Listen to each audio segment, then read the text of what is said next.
বাবা তোমাদের বয়স এখনো হয়নি ওরকম, তোমরা শ্রদ্ধা করতে শিখো। একটা কথা মনে রেখো, আমি শেখ সাদির একটা কবিতার ছোট্ট একটা লাইন বলতেছি, বে আদব বে নসিব বা আদব বা নসিব, অর্থাৎ বে আদব সব সময় কপাল খারাপ হয়।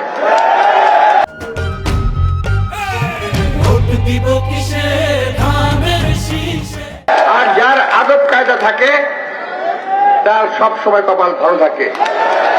আমি আবারও বলছি, তোমার সবার জন্য কথা মনে রাখো, বড় কবিতার শেখ সাদির আদব কায়দা সম্পর্কে একটা কবিতা আছে, সেই কবিতার একটি লাইন, বে আদব বে নসিব বা আদব বা নসিব, কথাটা মনে রাখবেন। আমি আমার সন্তান তুল্য যারা আজকে আমার সঙ্গে কথা বলেন তাদের উদ্দেশ্যেই আমার এই উপদেশমূলক কবিতাটা আমি পড়লাম।